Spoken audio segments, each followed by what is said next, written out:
O atual campeão da Libertadores será eliminado na fase de grupos. Vou colocar aqui o Barcelona a passar em segundo. Porque elimina o Corinthians? Tem um técnico que sabe se vestir bem. Palmeiras em primeiro e Bolívar em segundo. Fecho contigo.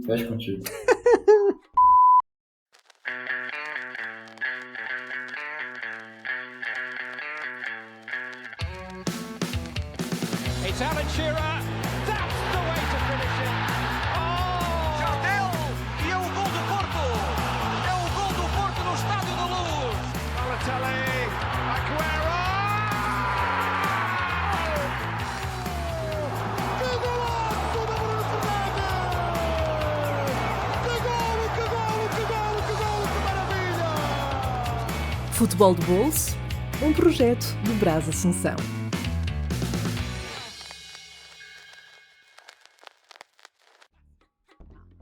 Hello. Bom dia, meu querido. Tudo bem? Bom dia, boa tarde, boa noite, né? Depende da hora que você está ouvindo, assistindo esse podcast. Estamos aí mais uma vez para falar da Copa Libertadores. Relembrando que o nosso retrospecto está positivo. Em 2023 nós acertamos o campeão, né? Cravamos que o Fluminense seria campeão. Acertamos. Em 2024 você foi muito bem, cravou o Atlético Mineiro na final. Isso. Você gravou a final, né? Você falou Atlético Mineiro e Botafogo, não? Não, foi... agora eu acho que foi Palmeiras. Atlético Mineiro e Palmeiras. Mas é isso, um dos finalistas você acertou. E tinha tudo para acertar o campeão, né? Você havia apostado que o Atlético seria o campeão da Libertadores. O Atlético saiu com saiu na frente, assim, né? Porque saiu na frente sim, né? Teve um jogador a mais desde o primeiro minuto do jogo. Mas que entrada assassina. A história, sabemos como encerrou. Inclusive tem um episódio nosso falando sobre essa final. Quem quiser voltar aí alguns episódios e assistir, tem nossos comentários e análises sobre esse jogo. Mas enfim, vamos analisar a Libertadores desse ano, fazer algumas projeções aqui. Os grupos estão bem nivelados, teremos grupos bem competitivos. Concordo. Tá interessante a Libertadores 2025. Sem mais demoras, vamos lá. Grupo A, temos aqui Botafogo, Estudiantes, Universidade de Chile e Carabobo, da Venezuela. Estreante? Diria que é um estreante. Eu não me lembro de ver esta equipa na Liberta. Ele esteve no ano passado, salvo engano, inclusive, salvo engano, no grupo do Atlético. Do Atlético no ano passado. Não, foi o Caracas. O Atlético, inclusive, empatou lá na Venezuela por 0-0 e venceu em casa por 3-1. Foi isso mesmo, o Carabobo esteve na Libertadores ano passado no grupo do Atlético. E volta para a Libertadores, então, esse ano, dessa vez, no grupo de um brasileiro também, mas no grupo do Botafogo. Esse ano, eu entendo que não vai ser muito diferente disso, não. Eu apostaria o Carabobo lanterna desse grupo novamente. Por quê? Porque tem 3 equipes aí que prometem dar trabalho nessa Libertadores. A primeira é o Botafogo, atual campeão. Precisamos aqui reforçar, portanto, né? O Botafogo é um time que passou por uma reformulação muito grande. Perdeu grandes jogadores como Thiago Almada, Luiz Henrique, perdeu peças fundamentais desse time, mas fez boas reposições. O Botafogo atualmente não começou a temporada muito bem. Perdeu para o Racing nos 2 jogos da Recopa Sul-Americana e o Racing engoliu o Botafogo. O Botafogo não teve a mínima chance de ganhar nenhum dos 2 jogos. Mas assim, projetando, né, mirando nos reforços que o Botafogo trouxe e no treinador que finalmente contratou, porque esse início de temporada o Botafogo ficou com o treinador suplente, eu entendo que a gente pode apostar no Botafogo se classificando. Mas aqui é uma projeção, tá? Porque se fôssemos fazer uma análise atual, o Botafogo não se classificaria. Mas, pensando no elenco que montou, no potencial desse time, eu apostaria no Botafogo avançando. Junto do Estudiantes. Estudiantes tem uma equipe muito boa, vem fazendo um bom início de temporada. No Campeonato Argentino tem 5 vitórias, 4 empates e apenas 1 derrota. E é um time que bem interessante de se ver jogar. Então eu apostaria no Estudiantes classificando, porém, entretanto, contudo, eu não descartaria a Universidade de Chile tão facilmente não. Promete dar trabalho. Então esse é um daqueles grupos que vai se classificar por uma pequena diferença de pontos. Então, apesar de eu achar que Botafogo e Estudiantes passam, se um desses dois times aqui vacilar, fica para trás, a Universidade de Chile passa. Ou seja, alerta para esse Botafogo. Pode ficar de fora da fase de mata-mata da Copa Libertadores. Está em início de trabalho, novo técnico. Se não conseguir começar bem, vai se classificar Estudiantes da Universidade de Chile. Alerta para os botafoguenses. Eu vou copiar a tua chave, eu também vou colocar Estudiantes e o Botafogo a passar. No entanto, é a ressalva que tu fizeste. O Botafogo arrisca-se a ficar de fora.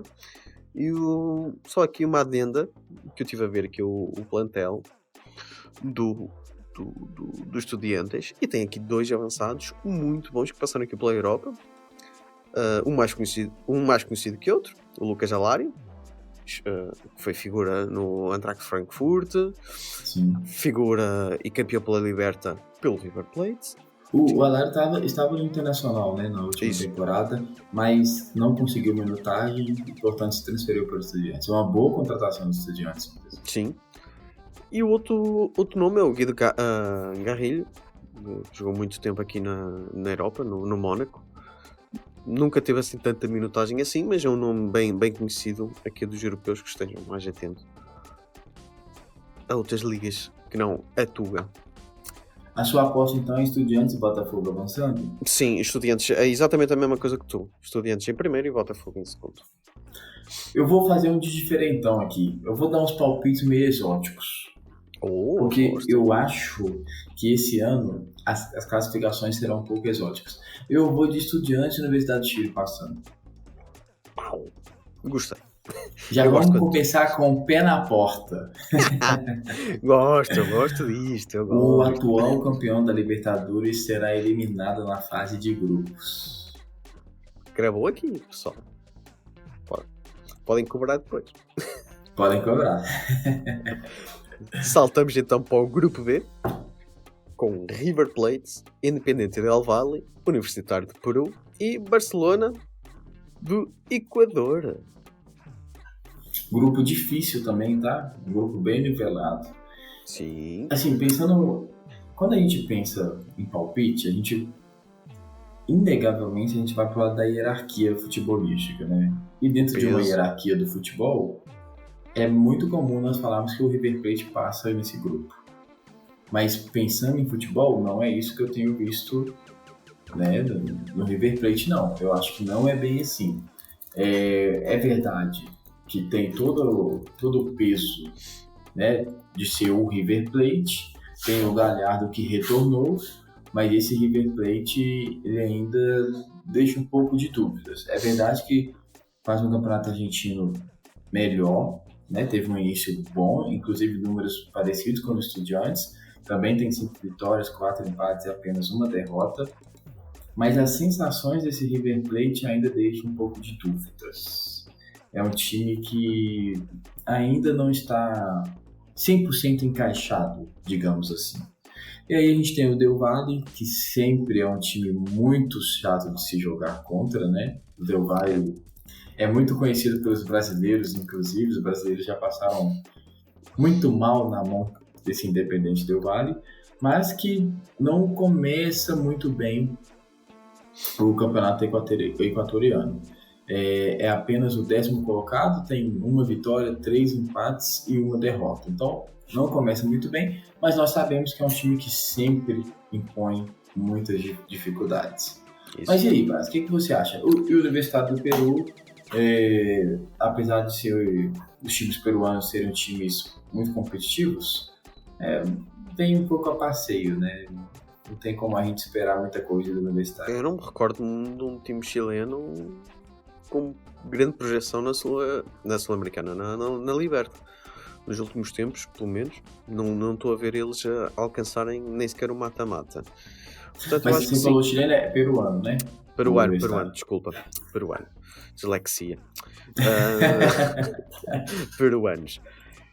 Portanto, eu vou pelo peso da camisola, que é um River Plate. E a minha surpresa, agora é a minha vez, eu vou colocar aqui o Barcelona a passar em segundo, porque elimina o Corinthians. Tem um técnico que sabe se vestir bem, merece passar à próxima fase. Eu vou fechar contigo nesse palpite. Vou fechar Até porque contigo. o resto, eles vão lutar muito aqui o Universitário, e apesar de que eu gostar muito deste Independente Del Valle, mas aquilo que o Barcelona fez ao Corinthians, apesar de que o Corinthians preparou muito mal esta eliminatória, mas quem surpreende uma equipa como o Corinthians, acho que pode almejar algo. O primeiro jogo foi bem dominante, né? O Barcelona do Guayaquil foi bem dominante. E o Corinthians perde a classificação nos últimos 10, 15 minutos do jogo, porque até os 35 minutos estava só 1-0 para o Barcelona de Guayaquil. E nos minutos finais eles conseguem ampliar essa vantagem para 3-0. Um Corinthians muito frágil, inclusive. E aí, no jogo de volta, o Barcelona fez o papel de casa, né? Jogou bem defensivamente, se defendeu muito bem. Tanto é que os gols do Corinthians os dois foram de bola parada. E era uma arma do Corinthians mesmo, mas assim, o Barcelona se defendeu muito bem. Então é um time que em casa consegue jogar bem, é agressivo, e fora consegue se defender muito bem. Um time com essas características geralmente vai longe na Copa Libertadores. Então eu apostaria que, inclusive, o Barcelona de Guayaquil em primeiro do grupo. E o River Plate passando em segundo lugar. Vamos, Barcelona. Ou nós seremos inovadores aqui, ou vamos gerar. Ou vai ser um fracasso. Vai ser um vexame. Exato. Este episódio. Mas vamos ver. Acho que tens razão. Este ano vai surpreender muito. Vamos, Barcelona. O único Barcelona que eu vou apoiar. Exato. Que tem o meu apoio. Grupo C. Não Flamengo. tem conversa o Grupo C, né? Acho que aqui para mim também não. Barcelona, Liga de Quito, Deportivo Táchira e o Central Córdoba da Argentina. Eu vou já matar a minha prestação aqui. Flamengo e Liga de Quito. Exato. Aqui acho que dispensa muitos comentários. O Central Córdoba, inclusive os torcedores estavam fazendo uma festa muito grande porque estavam no grupo do Flamengo e receberiam o Flamengo em seu estádio. Foi interessante ver esse movimento, porque geralmente o futebol argentino não gosta muito do futebol brasileiro, né? E é interessante como um time que não tem tanta expressão assim em competições internacionais, e aí ficou muito feliz por receber o Flamengo. Foi interessante ver essa reação dos torcedores. Mas aqui não tem muito o que dizer. O Deportivo Táchira, da Venezuela, faz um bom campeonato venezuelano, é um time que geralmente dá trabalho, mas a nível sul-americano não tem muita discussão. Aqui nesse grupo é muito claro. O Flamengo aqui, inclusive, tem grande chance de fazer a melhor campanha da fase de grupos. O único gargalo aqui é o LDU, né? Enfrentar o LDU na altitude não é fácil. Mas o Flamengo está vindo de uma sequência espetacular com o Felipe Luiz. Inclusive, o Felipe Luiz no comando do Flamengo tem mais títulos do que derrota. Ele até então, desde que assumiu o Flamengo, salvo engano, tem apenas uma derrota. Então, assim, o Flamengo realmente chega muito forte. E aqui não tem muito o que dizer, não. É Flamengo e LDU. E demoramos desta vez 14 minutos para falar altitude. Palmas para a gente. Palmas.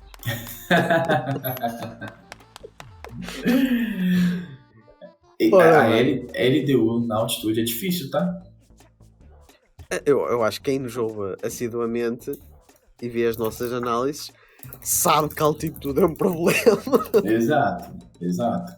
Quem acompanhou a gente aí já sabe que é um desafio jogar na altitude. Equador, Bolívia, é sempre um problema jogar lá. Bolívia, principalmente, se eu não estou enganado, é onde a altitude é mais acentuada. Então, geralmente, os times brasileiros enfrentam dificuldades na Bolívia. E foi engraçado esse ano, porque o Bahia, nós vamos falar dele logo em seguida, teve um confronto contra o time boliviano, né, que pegou o The Strongest na pré-Libertadores. E o Bahia conseguiu ir super bem. Inclusive, olha que interessante, né? O futebol é muito estratégico. O Bahia enviou os goleiros antes do restante do plantel para os goleiros se acostumarem com a velocidade da bola, com o tempo de reação, etc. E aí o Bahia empatou o primeiro jogo, ficou 1-1. O The Strongest teve um jogador expulso no primeiro tempo, então isso facilitou um pouco as coisas para o Bahia. E o segundo jogo o Bahia venceu por 1-0. Não, por 1-0 não. Foi mais de 1-0. 1-0 foi o último. Mas deixa eu pegar aqui, qual foi que eu me esqueci? 3-0. Okay. Então empatou o primeiro jogo 1-1 e venceu o segundo jogo por 3-0. Mas enfim, a altitude continua sendo desafiadora. Mas aqui eu acredito que talvez o Flamengo até perca lá. Mas os outros jogos eu acredito que o Flamengo consiga vencer. Muito bem. Grupo D. São Paulo, Libertad do Paraguai, Talheres da Argentina e Aliança Lima do Peru. Epá. Esse grupo me lembra um grupo que o Atlético teve em 2023, que foi Atlético Mineiro, Atlético Paranaense, Libertad e Aliança Lima. Naquela ocasião, o Atlético teve até uma campanha um pouco difícil, porque perdeu o primeiro jogo para o Libertad por 1-0 em casa. Então começou a correr um certo risco, né? Eu me recordo que a gente até ficou com dúvida se o Atlético conseguiria se classificar ou não. Porque tinha o Atlético Paranaense que estava com o Vitor Roque, que estava jogando muito bem, inclusive. E tinha o Libertad e a Aliança Lima, que são times difíceis de encarar. E aqui eu permaneço com essa ideia. Libertad e a Aliança Lima são times difíceis de encarar. Entretanto, o Libertad, apesar de ser dominante no campeonato do seu país, é o primeiro colocado, nas competições sul-americanas ele sempre deixa de desejar. O ano passado desiludiu-me. Ano passado o Cruzeiro venceu fora de casa o Libertad na Sul-Americana por 2-0 e empatou em casa por 1-1. E o Cruzeiro, longe de ser aquele time com futebol muito bom, vistoso, etc. Mas ainda assim conseguiu vencer o Libertad fora de casa por 2-0. Mas o ano passado o Libertad não foi um ano muito bom também. Esse ano eles começaram melhores. Mas aqui é um pouco difícil porque o São Paulo também tem feito um trabalho bem aquém do que poderia. Mas em Copa Libertadores tem um time bom, contratou o Oscar, tem boas peças, apesar de eu não gostar muito do trabalho do técnico. Mas aqui eu acredito que dá pra gente imaginar um São Paulo se classificando. Sim, mas esse é um grupo difícil. Esse é um grupo que facilmente poderia ter uma surpresa, sabe? Só de realçar aqui o São Paulo, que tem um português a jogar futebol, atenção, não é? Cédric Soares, campeão europeu por Portugal em 2016, está aqui no São Paulo, tal como o Wendel, antigo jogador do Futebol Clube do Porto, não muito amado, vamos ser honestos. Tem aqui o central de 26 anos, venezuelano, o Ferraresi, que jogou também aqui em Portugal. É jogador, passou pela equipa B do Porto. Para os portistas mais atentos, ele esteve no quadro dos Jesus e Brancos. Que mais que me chamou aqui a atenção? O Luquita da Galera está aqui nesta equipa do São Paulo. E o Oscar, que acabaste de falar, que regressa ao futebol brasileiro. Para não falar dos eternos André Silva, que também jogou aqui em Portugal, o Caleri, o avançado argentino. E eu não estou aqui a ver uma das figuras importantes do São Paulo. Está aqui, o Luciano. Luciano. Não estava a identificá-lo e eu estava a ficar preocupado. O São Paulo tem um elenco muito bom. deixa um pouco a desejar no futebol praticado,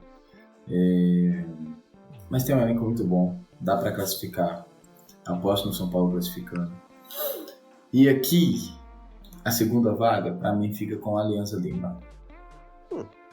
Ok. Vou ficar com a Alianza Lima. Aí, pensando naquela questão de hierarquia do futebol, a gente seria levado a pensar que o Talleres da Argentina se classificaria, né? O time argentino já fez boas campanhas, mas faz um início de campeonato terrível. Ele tem, salvo engano, 1 vitória, 4 empates e 5 derrotas no campeonato. Então, assim, um início de campeonato trágico. Muito ruim. E em comparação, tem o Alianza Lima, que faz um início de temporada sensacional e que eliminou simplesmente o Boca Juniors na pré-Libertadores. Boca Juniors de Cavani. Não sei se você viu um lance em que o jogo está 1-1, estava indo para os pênaltis, e o Cavani tem uma chance com um gol aberto e ele erra. Não é típico. Não é típico. Mas infelizmente o Cavani do Boca Juniors tem sido típico esse tipo de lance, acredita? A torcida do Boca, inclusive, está em coro pedindo para o Cavani sair. Porque realmente ele tem... E aí fizeram compilados, né, de gols perdidos pelo Cavani no Boca Juniors. E realmente tem alguns gols que você fala, não é o Cavani que a gente conhece. Não é o Cavani que a gente conheceu. Então, pensando no Alianza Lima, que eliminou o Boca Juniors, que tem no comando de ataque o Pirata, Barcos, e o peruano Paulo Guerreiro, que tem muita história nessa competição, eu vou de São Paulo e Alianza Lima se classificar. Epá, tu agora colocaste-me aqui em xeque.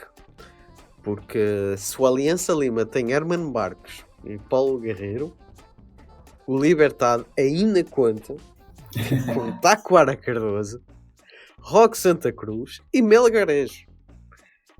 Eu acho que eu vou colocar aqui o Libertad em segundo, São Paulo em primeiro, e eu acho que é desta que o Libertad vai conseguir avançar. Vou acreditar nisto. É um bom palpite. Acho que desta vez a veterania paraguaia vai prevalecer. Vou acreditar nisto. Eu estou um pouco decepcionado com o Libertad.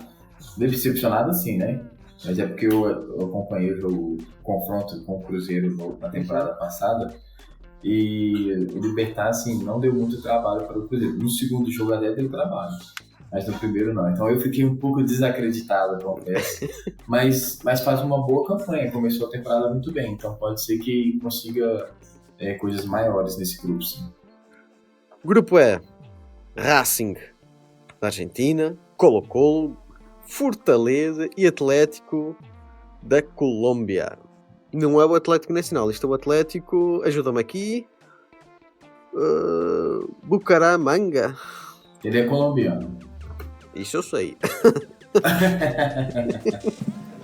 Vou rir de ti. Como que fica para você esse grupo? Para mim ia ser um grupo bastante difícil, até falamos isto em off. Eu gosto muito desta equipa do Fortaleza, spoiler alert. Admiro muito o trabalho do Voivoda. Eu acho que quem gosta de futebol tem que admirar o trabalho feito pelo Voivoda. Sim. E eu vou de... Eu coloquei aqui Fortaleza e Colo-Colo. Mas eu acho que eu vou trocar aqui. Vou colocar o Racing e o Fortaleza. Eu vou contigo nesse palpite, inclusive. Racing e Fortaleza. Mas com muitas dúvidas, porque o Colo-Colo é a equipa chilena que eu admiro, que eu gosto muito, já ganhou Libertadores. É o time do Arturo Vidal. Exatamente, o Arturo Vidal ainda joga no Colo-Colo. É uma das equipas que formou vários talentos chilenos. A última geração chilena, que ganhou quantas Copas Américas? 3? 2? Eu já não consigo precisar. Eu também não me recordo. Mas pronto. O Colo-Colo é uma equipa mítica no Chile. No entanto, lá está. É um pouco pelo peso da história, não pelo futebol praticado atualmente. Por isso eu vou... Pensando em futebol praticado atualmente, o campeonato chileno está bem no início, né? Mas Sim. o Colo-Colo é o 11º colocado, tem 2 vitórias e 2 derrotas. 6 gols marcados, 4 gols sofridos. É muito cedo para Sim. fazer uma projeção desse Colo-Colo, porque o campeonato ainda ele só teve 4 rodadas, né? Ele no ano passado surpreendeu, ele conseguiu ir ao mata-mata. Sim.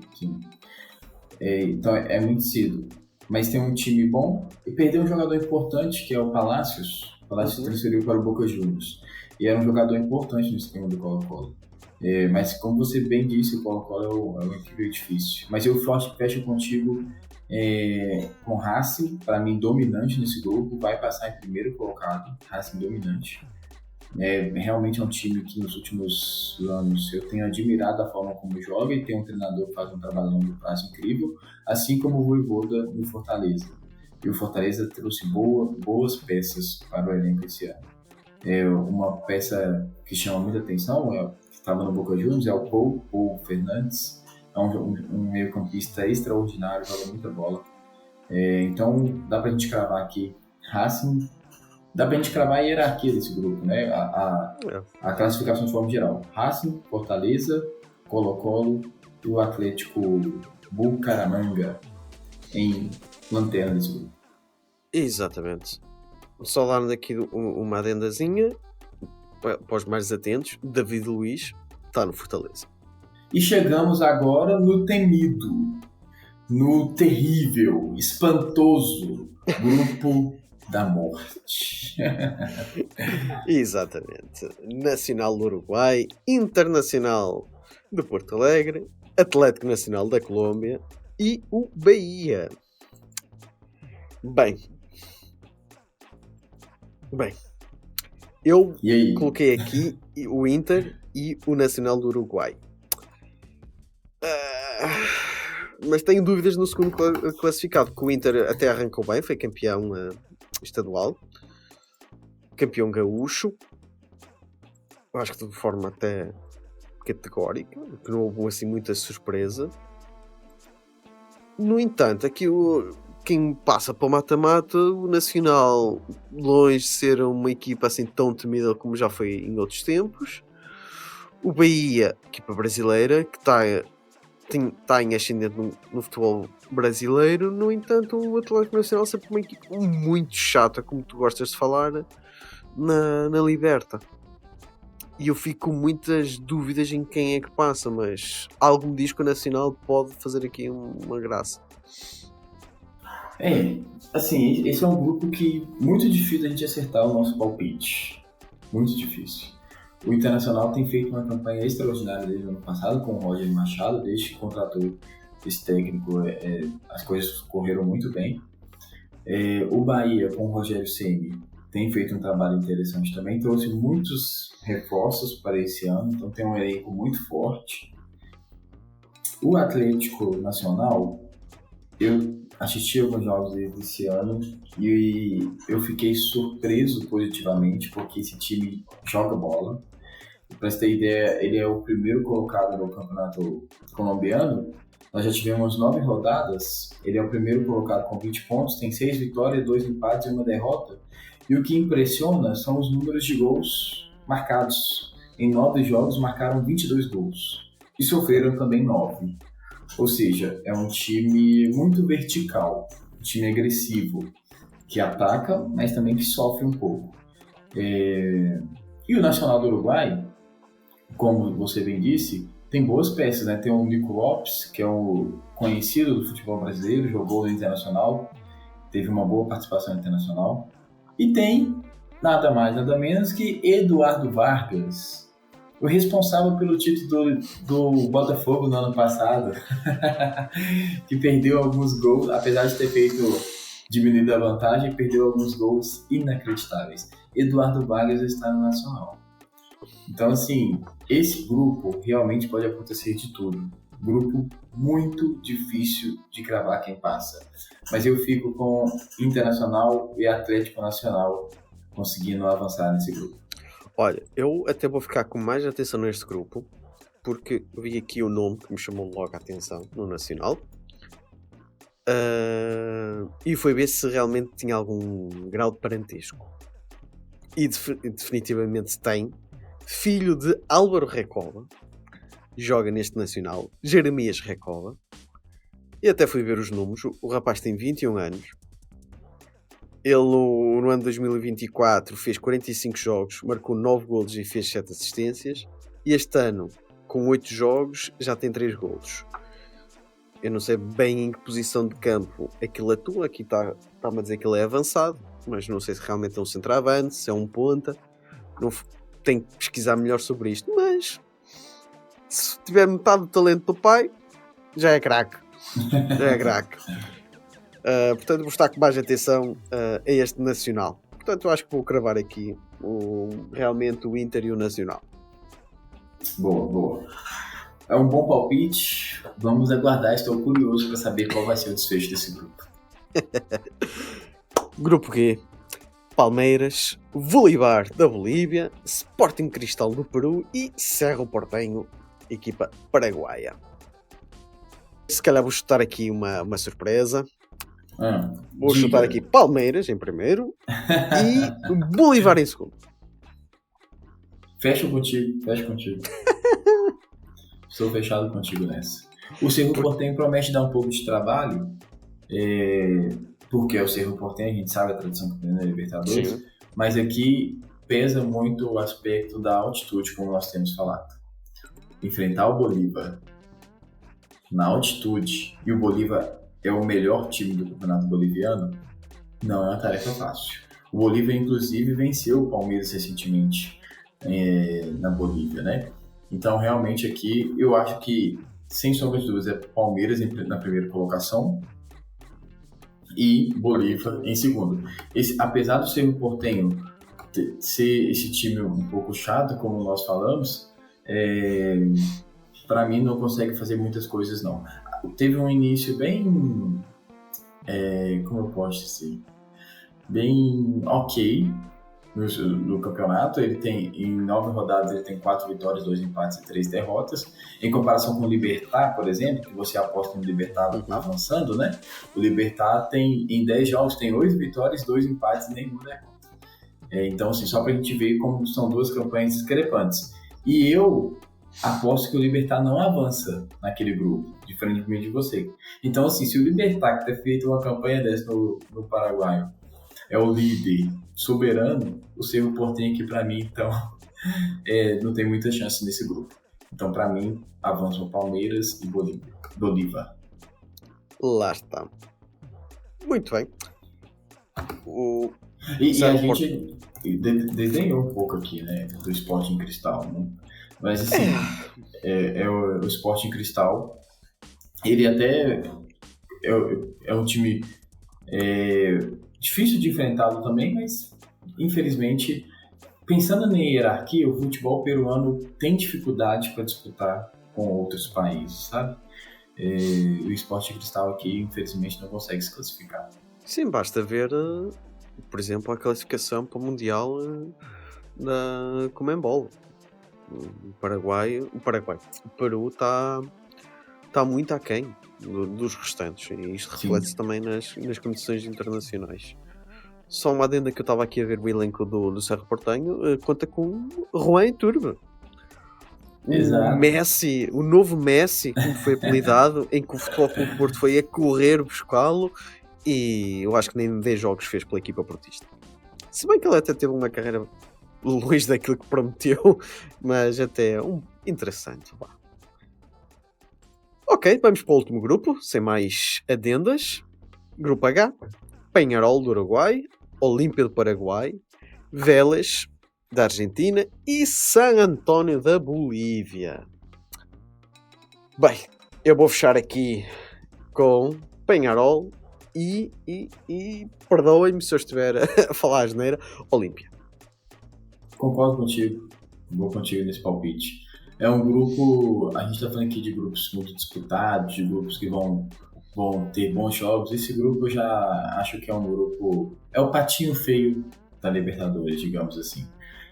O Vélez Sarsfield, para mim, vai passar vergonha dessa Libertadores. Teve um desmanche do seu elenco, saiu o treinador, saiu algumas peças importantes. Então, para mim, E o início do Vélez é desastroso. O início de temporada não chega nem perto daquele Vélez que foi no ano passado, campeão argentino. Para se ter ideia, o Vélez Sarsfield, em 10 rodadas, ele tem 2 vitórias, 2 empates e 6 derrotas. Então, uma campanha tenebrosa. É óbvio que está passando por uma adaptação, porque tem um novo técnico, um novo trabalho, mas acredito que será punido por isso aqui na Copa Libertadores. Portanto, podemos cravar que Peñarol e Olímpia se classificarão nesse grupo. Pois já, então acabamos aqui a nossa fase de grupos, a nossa análise a esta fase de grupos da Libertadores 2025. Vamos ver se a gente acerta aqui os prognósticos. Caríssimo, ficamos por aqui nestes prognósticos. Quem nos segue ou quem nos vê pela primeira vez já sabe, tem um likezinho que é importante. Se gostaste e se viste até aqui, deixa o likezinho, partilha com os teus amigos para a gente chegar a mais gente, para a gente, o Futebol Bolso, dominar a América Latina de uma vez por todas. De uma vez por todas, exatamente. Sempre um prazer. Vamos acompanhar aí quais serão os desfechos e em breve voltaremos para fazer a projeção da fase de mata-mata da Copa Libertadores 2025. Fechou, meu querido. Abraço e a gente vê por aí. Um abraço, até mais.